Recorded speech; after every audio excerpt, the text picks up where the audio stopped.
29th, National Coq Au Vin Day. Coq Au Vin, I've made it once before in my life, and the first time I made it, I did the classic Julia Child's version. I had just gotten my copy of The Art of French Cooking, and that was the first recipe that I chose to do because I figured it's a classic, never did it. Came out fantastic. But today's version is a little bit simpler of a version. Her version is great, but it's a lot of steps and a lot of prep and a lot of stuff to do. It's worth it, but it would take up more time than I usually try to do. I try to keep my shows under 15 minutes if I can, just so you can kind of watch it and get on with your day and celebrate it later, okay? So this one's a little bit faster, not as many steps, not as many ingredients, but should be pretty good from what I can see of the ingredients, okay? So let's give this one a try today. I'm not even going to show you what you need because there's not that much stuff. I'll tell you as we go along, alrighty? Be right back. Okay, so let's get started today. 4 strips of thick sliced bacon, and you're going to cut it into strips. Just lay the 4 and just do that. Okay, and you're going to put this into your pan, and this is what we're going to use to start off our dish here. We're going to brown this up and get lots of the grease from the bacon in here, because that's what we're going to fry our chicken with, is that bacon grease, okay? So start with that, heat that up, be right back. Okay, and then once you have this nice amount of bacon fat here in your pan, you're just going to take your bacon out of this pan, okay? But leave the grease in there, or the fat, grease, it's all the same thing, isn't it?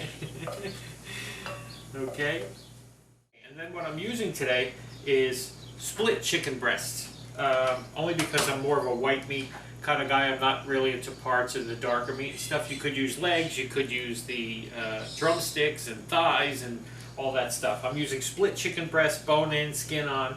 I'm just gonna salt and pepper the skin side first, because that's what's gonna go face down, or skin down. There's no face on this, on my chicken. Skin down into our bacon fat, okay? Alrighty, so once you've moved it around and you've kind of browned it on all sides, that's all. You're not looking to cook this all the way through, because you're going to put this in the oven next later on. So I'm just putting this on into my casserole dish here. Okay, you're going to make the rest of this, and this is going to bake, and that's how it's going to cook the rest of the way through. So you just kind of want to sear the outside of it. Okay, and to our pan, we're going to add 1 medium onion. Again, still cooking with the bacon grease and the chicken fat now that's been added to that. Okay, we're going to do a ½ cup of carrots, sliced carrots, and about 5 minced garlic cloves. Okay. We're just going to cook this until all of our onions get that translucent kind of color, okay? While you're sauteing those vegetables in a separate pan, put a couple tablespoons of butter, and you're going to saute your mushrooms, okay? Why in a separate pan? I don't know. That's what they say to do, okay? So we'll start sauteing them as well. And then once your carrots and onions and garlic are where you want them, we're just going to, without putting the grease in there if you can, just kind of push the mixture over the top of your chicken in the casserole, okay? Do that. Now, what you're going to do here is you're going to, there's not much, you drain any fat if there's any left, but there's really not much left in there. Oh, my mushrooms. Seemed like they were burning. They were smoking up a little bit. Okay, if the alarm goes off, just ignore it. At least I have one going, right? Okay, so in this pan now, we're going to make sure we deglaze this pan. So keep your heat on, take your red wine, and you're just going to pour your 2 cups of red wine into your pan here, okay? And we're just going to scrape the bottom to make sure we get all those nice brown bits where all the flavor is. Okay, and we're just going to cook this for a couple minutes till it gets nice and hot, about 3 minutes or so, 3-4 minutes. Now, I don't know if I said it's a pound of sliced white mushrooms I'm using, so 16 ounces, alrighty? That's what we're sort of sauteing over there. So we'll cook this for a couple minutes, finish our mushrooms, and we'll be right back. Just about there. Make sure your oven's preheating 350, okay? I'm going to take our crispy bacon now too. I'm going to sprinkle that on the top of our chicken here. Okay. We're going to take our mushrooms, which are nice and tender now. We're going to put those over the top of our chicken. You know, of course it has to be the hottest day. Yes, I'm sweating all over the place to do this dish, right?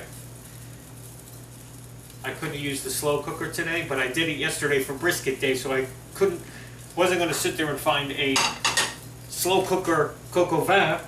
That really would have been, you know, kind of boring to do the same thing. So I take one for the team. See what I do for this show? I'm cooking in this terrible heat with my oven on, no less.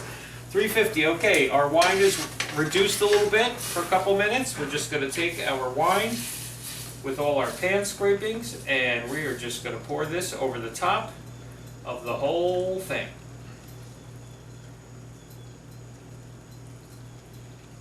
Okay, because that's Coq Au Vin, chicken and wine.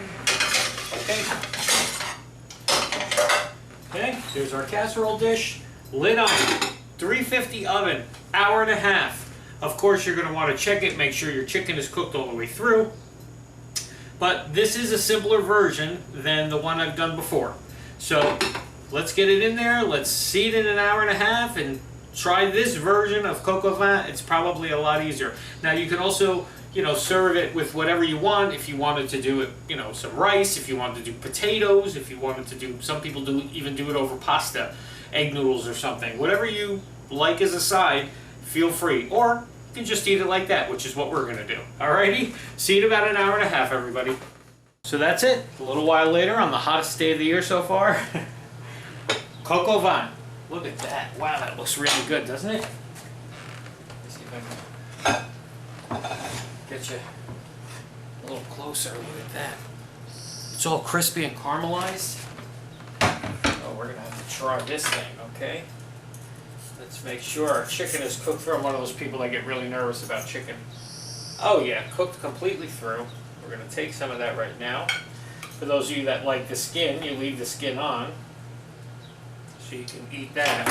Just get a spoon so I can put some of the mushrooms in the sauce. Carrots, onions, everything's in there. Okay. Here you go.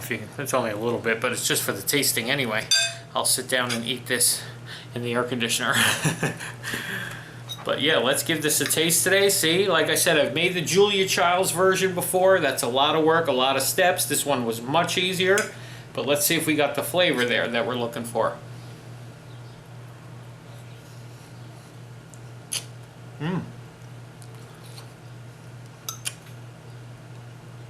Really good, really tasty.